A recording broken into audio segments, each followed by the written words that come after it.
We're going to go and have a look at how Zerbi has really revolutionised the defence at Tottenham. We've seen under Igor Tudor, we were conceding 3-4 goals a game. And straight away from Zerbi came in, you saw a different structure to the team. You saw a lot more resilience in the team. You've seen how, we've spoken on many occasions how Kinski actually hasn't been tested too much in the Spurs goal. And that is all a testament to how Zerbi has set up this team.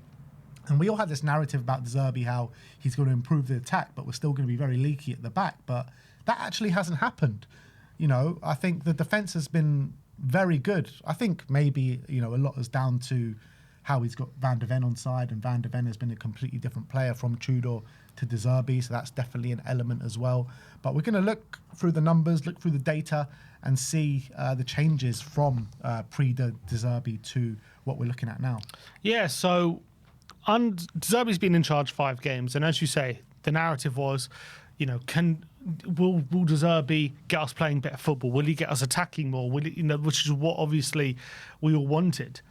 But this all comes back to what Frank said when he took charge of Tottenham in his first few weeks. Everyone saw that defensively we were fairly solid, but going forward it was absolute garbage. It was horrible to watch. We couldn't string 2 passes together. Not even, going forward. It was more just on the ball in general. We couldn't keep possession. We were very sloppy. And he always said, I'm just fixing the defence and then I'm going to start, working on the attack. And I've always said these 2 things are linked. These 2 things are not separate entities. You can't just work on one and not the other, because how you attack changes how you defend. And I think Roberto Zerbi is absolutely proof of that, because he has come in 5 games. Spurs have clearly had more possession. We've had, I think, I wouldn't even say necessarily more shots, but definitely more possession. We get up the pitch more. We force the team back more.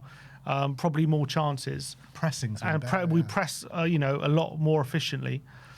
And I wouldn't even say we look better in terms of, there's still clearly a lack of quality in the forward line, and we've all pointed that out. And I think even the stats say, since Zerbi's come in, our XG is still quite low. It's like the 5th lowest since he's come in. So we're not exactly attacking with better quality, but we are attacking more. And in the last 5 games, where he's made the difference is we've stopped leaking silly goals, or as many silly goals. We still have leaked some silly goals, but we're going to stop leaking as many chances. We have conceded 5 goals in the last 5 games since Zerbi's taken charge, which is the 4th lowest in the Premier League. But the more impressively, our XG since he took over is the 3rd lowest. To be fair, only Leeds and West Ham have conceded less, so they're doing actually quite well with the last 5 games. But we have conceded the 3rd lowest.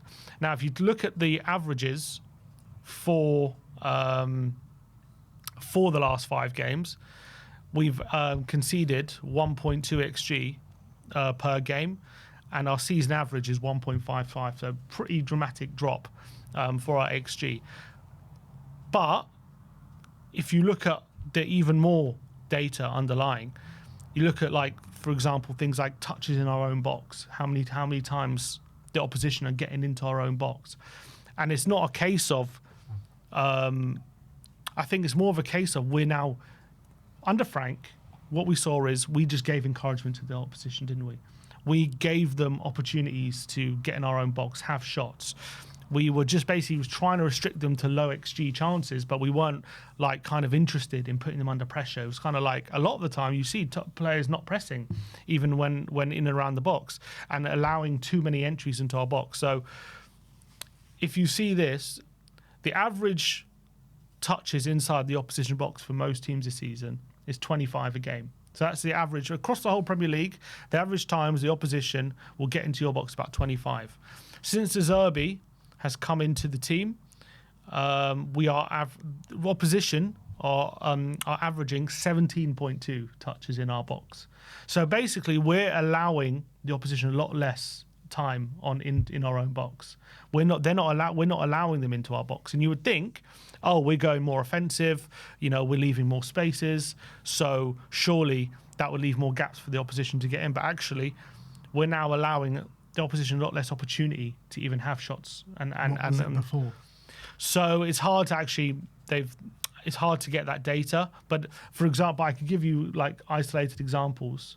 Against Newcastle, in Frank's last game, Newcastle touched the ball in our box 53 times. 53. By the way, the average in the Premier League is 25. I imagine under Tudor, it was really bad. Against Arsenal, it was 45, and when we lost 4-1.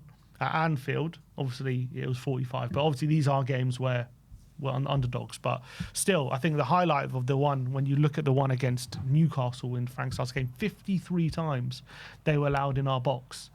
And that's obviously significantly reduced under Zerbi. And also take into account, against Brighton, that was the highest one under Zerbi. That was 30 times. So that was still quite high. But that obviously raises the average. In the other ones, I think Leeds was 14. Villa was only 9. Wolves, I think, was under 10 as well. So we're not allowing anywhere near as much of the opposition into our box, which is significantly reducing their touches. But coupled with that, we're also getting more touches in the opposition box. So we're allowing less. But our average before, over the season, touches in the box was 23.6, which is below the average of the Premier League.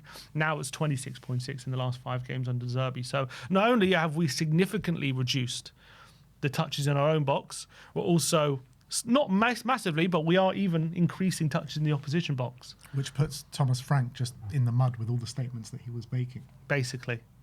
I don't know what he deserves. He deserves to be tried in The Hague, I think.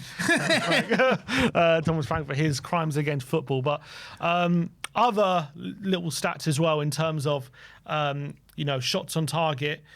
Our season average was conceded. By the way, we were conceding 4.3 shots on target a game before Roberto Zerbi came in over the season. Now it's 2.4, so that's basically nearly halved under Roberto Zerbi as well. So, look, I think the headline here is, I think our attack is still a massive work in progress, but the reality is we are attacking more, even though it's not as still similar quality. We're doing more attacks, so giving ourselves more of a chance to score goals. But what you got to remember is that for the majority of the season, and a lot of these stats come when we have a lot more players available.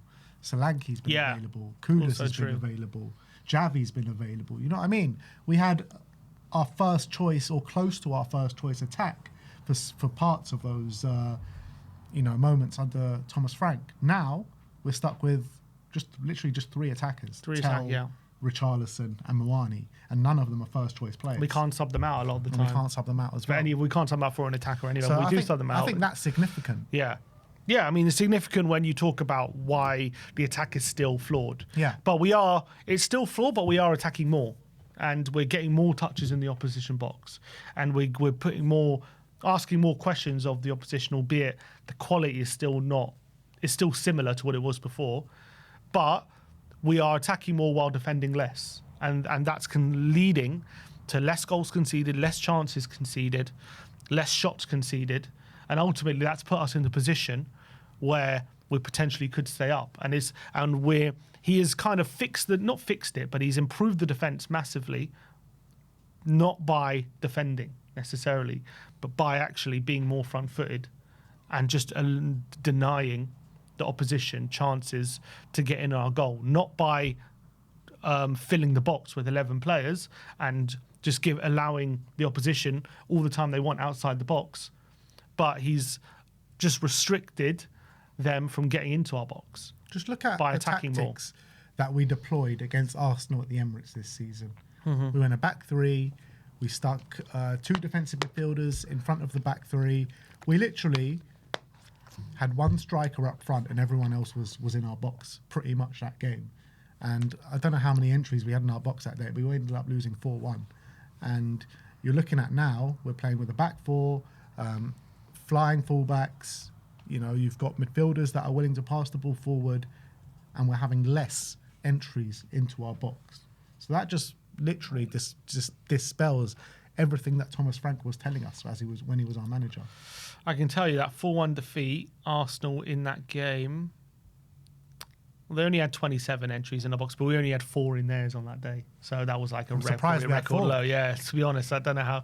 Yeah. So Look, the reality, yeah, exactly. So the reality is, I think it goes to show Zerbi tactically, he's how he's improved things, and he's also, we know we were conceding, especially under Tudor, but also under Frank, but more under Tudor, the sloppiness of the goals we were conceding, the amount of the goals we were conceding, losing by 3 or 4, just like giving him so many soft goals. And under Tudor, you now look at some of the goals we've conceded. Sunderland, that was just a lucky deflection, from outside the box. You look at the ones against Brighton, especially the first one. Okay, the second one wasn't great, but the first one, wonder strike against Leeds, a stupid penalty which came from an overhead kick, and obviously the Villa one wasn't a great goal, but it was also, the game was dead at that point. But yeah, that was maybe one you can look at. That's probably the only goal you can look at and say that was quite sloppy from the defence. But yeah, so I think definitely the soft goals have been massively reduced under Zerbi. It's strange that Aston Villa goal, because I always forget about that goal. Yeah, because the game was completely won, and I just completely forget about it. I don't even remember what that goal was like. It was a header. It was a header from Buendia, but the game was, he was 2 minutes over time. I don't know why he was still playing. The referee shouldn't have been playing at that point. But yeah, so I think that is very encouraging going into next season, because we know if we, defensively, if we can reduce the amount of sloppy goals by playing this kind of way defensively, and once we get the likes of Kudus, Maddison fully fit, Kulusevski, obviously maybe we sign an attack or two, get Solanke into the team, and obviously maybe we make some attacking signings. There's so much to be excited about, I think. And also, you got to remember, De Zerbi has made our defence better without Coutinho Romero. Do you remember when Coutinho Romero got injured? It was saying, this is it, nail in the coffin, Romero, we can't defend without him. And our defence has actually got better without Coutinho Romero, with Kevin Danso stepping in. And not only that, Kinski, after the Atletico Madrid game, everyone was saying Kinski, he's never going to play for Tottenham again. His Tottenham career is over. He's come back. And not only has he been flawless in terms of being a goalkeeper, but how many goals have we given away this season with Vicario trying to play out the back? And how many moments of panic have we had with Vicario playing out the back? So I think Kinski coming in, I think it's been revolutionary a little bit. You're right, you're absolutely right. As much as he's not got his first choice attackers, there definitely have been defenders as well that have been missing, and he's managed to find out a way to improve certain things even under these unbelievably harsh conditions that he's come in at Tottenham, which is a big reason why even with 7 games to go, you're thinking, okay, he's come in. And obviously, I was happy he came in, because I gave our best shot. But I was like, even though we've done the best thing we can in that situation, is it going to be too little too late? And it still could be, because there's still 2 games to go and we still could go down. But he's given us a better shot than we ever had. And that's because of his talent, the talent of his coaching, and how he's improved things. No one thought he was going to come in. And everyone thought Zerbi's going to come in and we're just going to somehow attack more, and we're going to have to try and outscore the opposition, because he's not going to come in and correct the defence. He's going to try and get us attacking more. But what he has done is got us attacking more, and he's improved the defence, and he's done it in such a short space of time as well. And it's incredible. Yeah, it really is. So I can't sing De Zerbi's praises enough. He says all the right things. We're seeing the right things. Yeah, look, we all want Spurs to be better, and I don't think we're seeing De Zerbi ball in its full flow, are we? I think he's definitely making some sort of,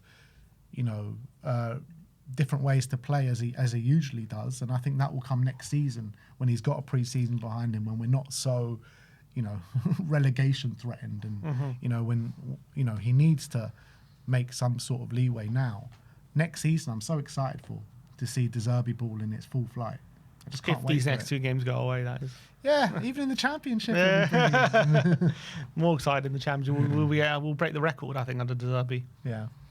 But, look, let us know your thoughts on that in the comment section about how impactful De Zerbi has actually been in the defensive side of the game, because everything coming into it, we're all talking about how he's going to impact the attack. But the defence has been actually the thing I've been most impressed about since De Zerbi has come in, because we just don't concede that many chances. We don't concede that many shots, where it just wasn't the case under Thomas Frank and Igor Tudor. So let us know your thoughts on that in the comment section below.